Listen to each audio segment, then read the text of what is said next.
Welcome to recipe house. আজ আমি বানাবো বেগুন বাসন্তী।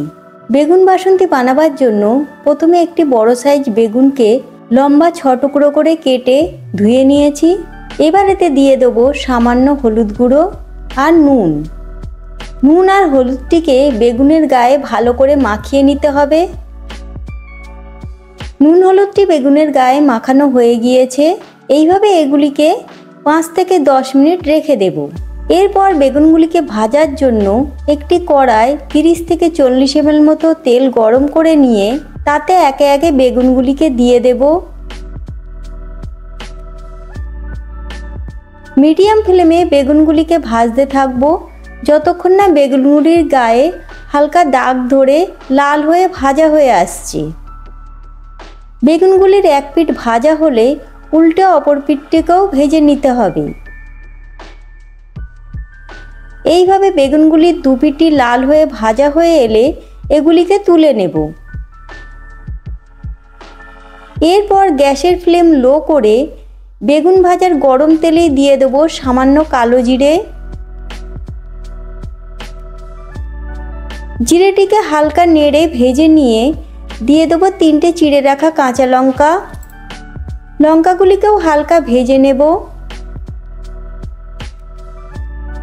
এরপর এতে দিয়ে দেবো হাফ চামচের একটু কম করে হলুদ গুঁড়ো, লঙ্কা গুঁড়ো, জিরে গুঁড়ো আর আদা বাটা। এবার এতে সামান্য জল দিয়ে মশলাটিকে ভালো করে কষে নেব। মশলা থেকে তেল ছাড়তে থাকলে দিয়ে দেবো বেটে রাখা সর্ষে আর পোস্ত। তারই সাথে দিয়ে দেবো পরিমাণ মতো নুন। নুন আর সর্ষে বাটাটিকে মশলার সাথে 1 মিনিট মতো নেড়ে নিতে হবে।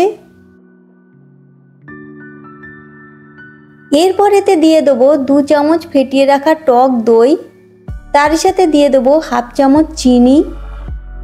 এগুলিকেও সব কিছুর সাথে মিশিয়ে নেব। এবার এতে দিয়ে দেব 1 কাপ জল। জল দিয়ে গ্রেভিটিকে ভালো করে নেড়ে নেব।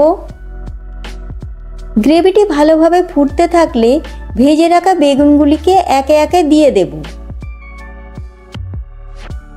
বেগুনগুলিকে উল্টে পাল্টে গ্রেভির সাথে 2 থেকে 3 মিনিট ফুটিয়ে নেব। 2 থেকে 3 মিনিট ফোটার পর বেগুন বাসন্তীটি তৈরি হয়ে গিয়েছে। এবার এটি গরম গরম পরিবেশনের জন্য একদম রেডি। যদি আমার তৈরি রেসিপিটি আপনাদের ভালো লেগে থাকে তাহলে ভিডিওটিকে লাইক এবং শেয়ার করবেন। এই রকম সুস্বাদু রেসিপি পাওয়ার জন্য আমাদের চ্যানেল রেসিপি হাউসকে সাবস্ক্রাইব করতে ভুলবেন না।